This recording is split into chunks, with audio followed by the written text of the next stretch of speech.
10,000 years ago, during the last ice age, Britain was connected to mainland Europe by a vast expanse of chalkland known as Doggerland. With the emergence of the bow and arrow in Africa over 65,000 years ago, this revolutionary technology accompanied human migration into ever-changing environments and turned the human story from one of survival into one of supremacy. Through the crossing of Doggerland into the British Isles, archery was introduced into a new land, with evidence of flint arrowheads dating back to well over 20,000 years ago still to be found right here at home on the south coast of England. From gin-clear, pristine chalk streams and grasslands to lowland heath, wetlands and ancient yew forests, this series will explore the unique landscapes of the South Downs through the eyes of our ancient ancestors and the intimate knowledge they possessed of the land in which they thrived. Today, our journey begins with making arrows.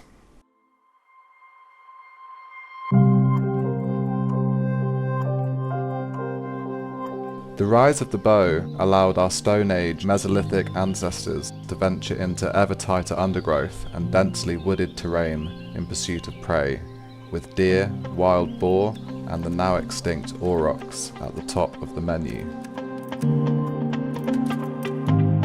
The oldest complete bow found in England, and indeed one of the oldest in the world, was discovered at the site of Star Carr in North Yorkshire. Dating back to around 11,000 years ago, this bow is crafted from willow and is a testament to the highly skilled woodworking of Mesolithic hunters.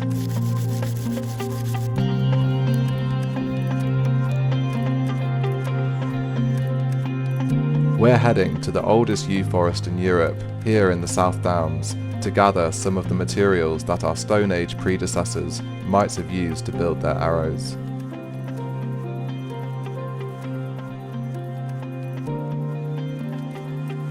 Natural materials such as pine resin, birch tar, bird feathers and flint are all in abundance. It's likely that cordage, made from nettles and sinew, were used for binding as well. We can't be certain of the organic materials used, as they simply don't survive in the archaeological record, but we can be certain that it was possible through drawing comparisons to modern-day hunter-gatherers in Africa and other parts of the world.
Some of these yew trees are thought to be over 2,000 years old and may have been witness to some of the first Roman invasions upon our shores.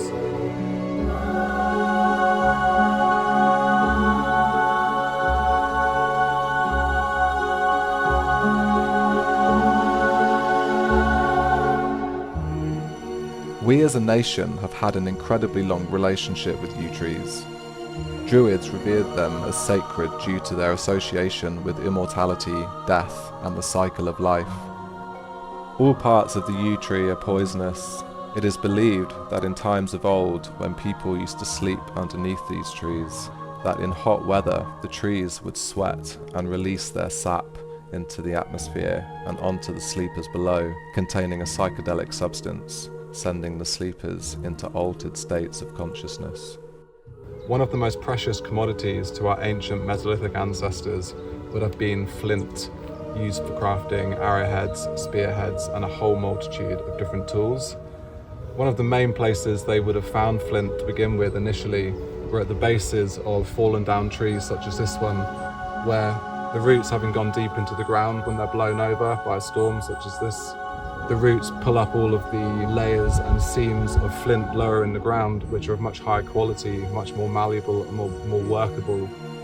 After exploring the quality of the seams deeper in the ground, because of this, they would have begun the process of actually mining the ground eventually. At Grimes Graves comes to mind as one of the most famous examples of Britain's first ever industrial landscape, which was in the pursuit of flint. To the archer, yew trees have a unique and advantageous natural property within their wood. As one of only a few slow-growing, hardy species that was able to survive the freezing winds of the Ice Age tundra, they evolved a dark, dense, heartwood interior laminated to a lighter, softer, elastic sapwood exterior, creating a powerful and resilient natural spring, perfect for making bows.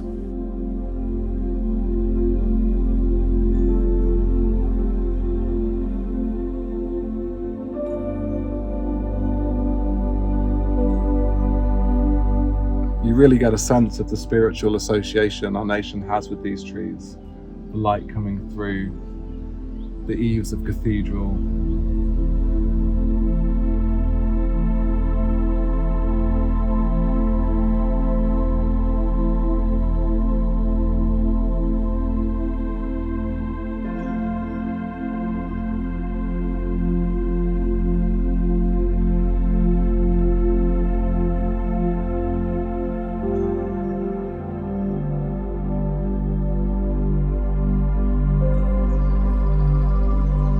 It's easy to underestimate the time, patience, and careful craftsmanship required in constructing high-quality performance arrows that will endure through constant use. An arrow's defining characteristic, affecting its accuracy, is its straightness, which is where we get the saying, "as straight as an arrow." To build the shaft of the arrow, we need to find some hazel shoots. In the height of spring, hazel grows in abundance in the south of England and is putting out a whole load of new shoots at the moment. We're looking for the straightest shoots possible, which will save us a lot of headaches in the straightening process later. These two here look really, really nice. I think we'll take these.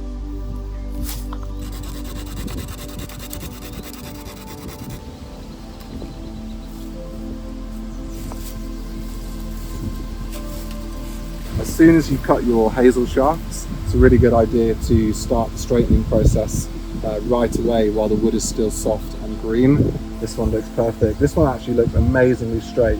But before we do that, let's cut them to length, which is normally about an arm's length for the user.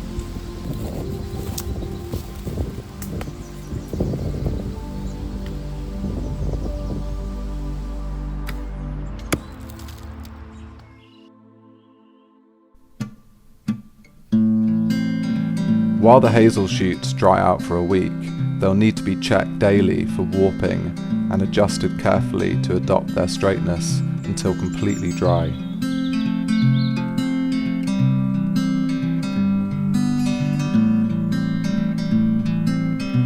During this process, leaving the bark on and sealing the tips with glue prevents cracking when moisture is released.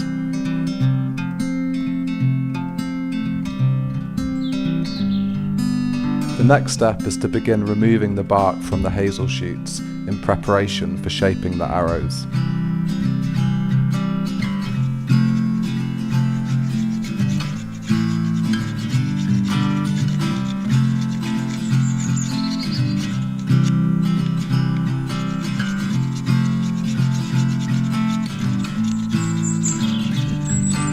Once you start removing the bark, moisture is released much more rapidly, so make sure you double check for warping and adjust the straightness accordingly until the shafts are completely dry.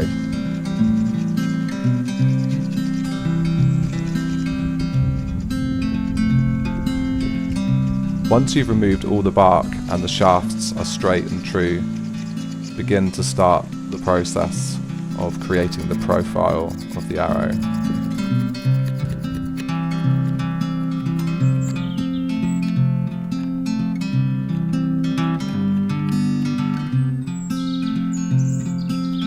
Commonly, many modern arrows, especially short-bought ones, will be the same thickness all the way along the shaft, but this doesn't lend itself well to something called the archer's paradox.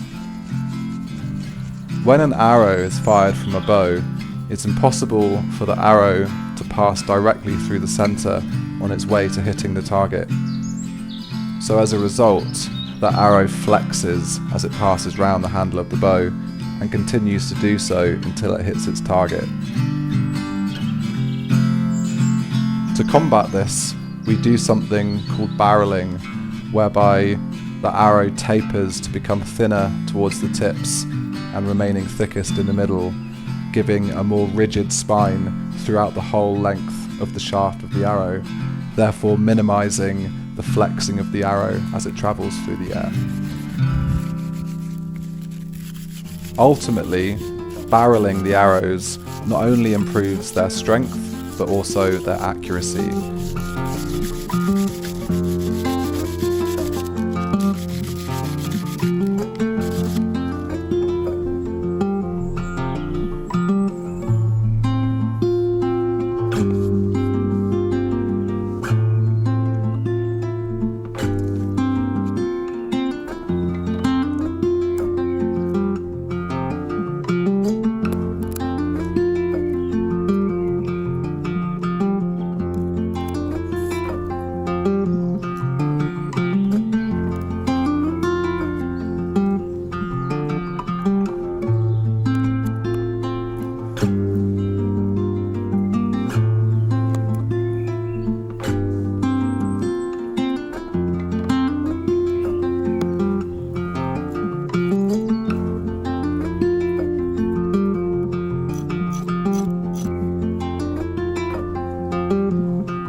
To shape the Nocks, we're going to do something a little bit special today.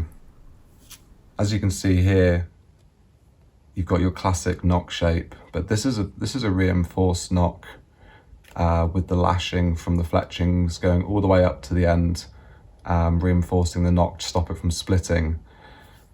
If this is not done, commonly you'll find something like this, where not only has the Nock split off, but it's also ripped off the fletching with it as well. So we want to make these arrows strong, durable, long lasting. So we're going to do something a little bit extra today. And we're going to reinforce the Nock with a strip of hardwood, which I'm actually sourcing from an old old dining chair. I don't actually know what the wood is, but I believe it is some type of oak with a finish on it, which we will be removing. So I like to give my Nocks a sort of a classic shape. You can see here, if I put these two together, these had the same Nocks once upon a time. And this is your very basic style of Nock, but elegantly tapered, opening to a hole where the string clicks in there. It can sit in the string without you having to hold your fingers on the arrow, which is really nice, especially when you're moving through woodland and potentially quite thick undergrowth as well.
When the string is locked in place here, you'll see that it creates a resistance against the side of the Nocks as it pulls away. And if we don't taper the sides of the Nocks here smoothly and round them off, over time it can cause significant damage to the bowstring.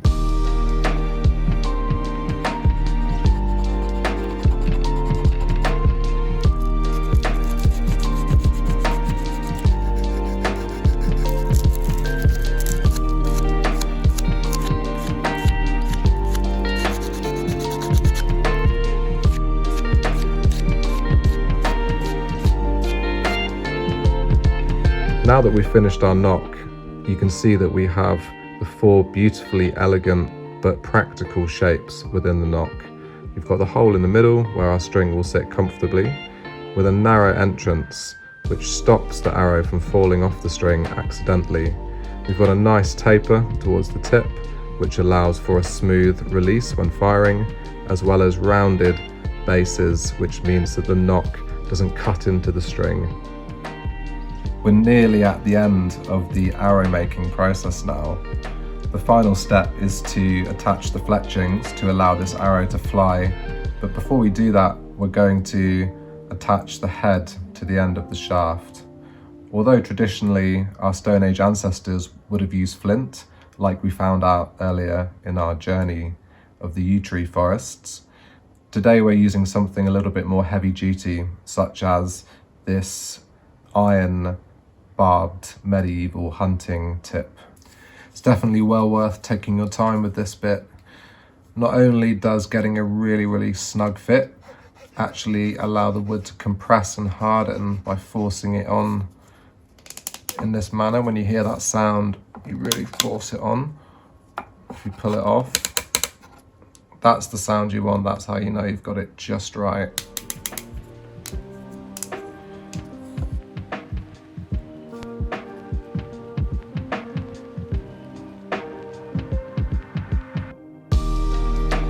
Sometimes there's no better tool than a feather.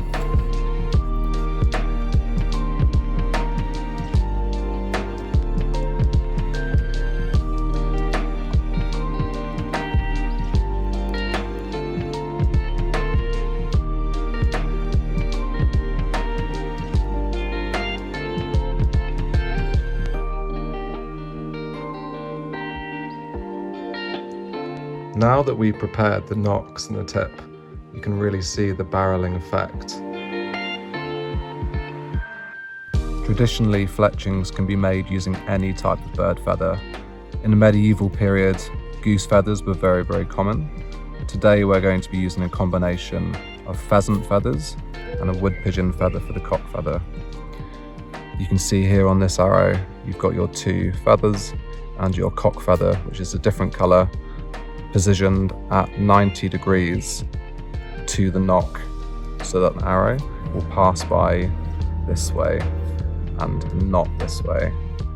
When selecting feathers for your fletchings, it's important to remember that for one arrow, all three feathers need to come from the same wing of the bird, meaning that they spiral in the same direction, creating almost a propeller-like effect, similar to the rifling of a barrel in a gun, which puts spin on the bullet, increasing its accuracy greatly, and the same is true of an arrow as well.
little trick there helps keep that out of the way while we're binding over it. The trick with binding is to make sure that you apply constant pressure and keep the hand with the cordage in it still while you rotate the other hand. Almost a little bit like working on a lathe. Just make sure that all the turns are tucked up nice and tight against each other.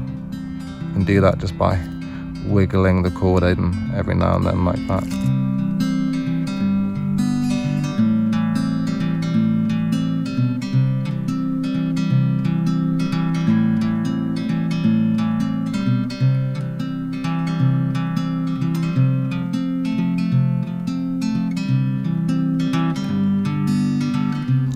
Don't be afraid just to let the tension off every now and then, have a break.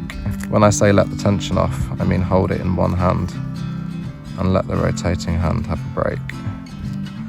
So as we start getting up to the veins of the fletchings, we really want to start applying that pressure even more to flatten them as much as possible. The last thing you want when shooting an arrow is for there to be any ridges and bumps, especially sharp bits like you get on feathers, which can and do often cut archers as they're shooting them if they're made badly.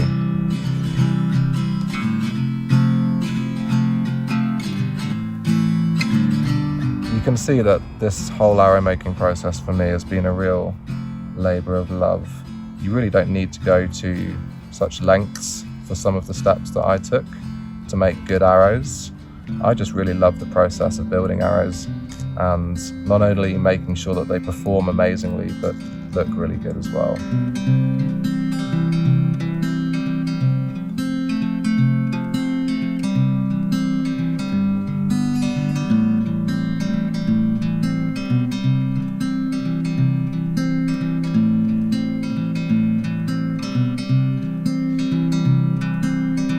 You can tell if you've got it wrong because when you wrap round parallel to the one before it and it starts to break and press the other veins down, that's how you know that it's not quite in the right place.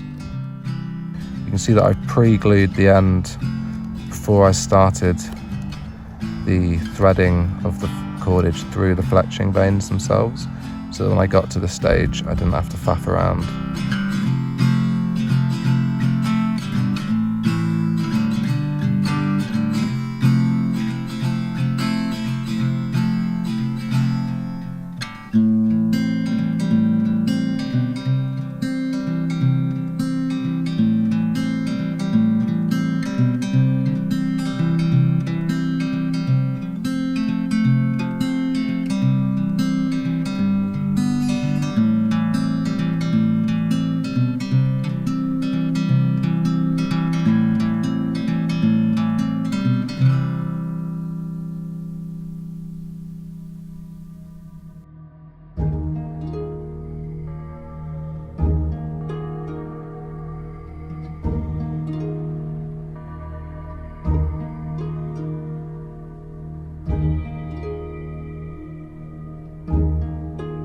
It's activities such as archery that allow us to get closer to the lives and minds of our ancient Stone Age ancestors.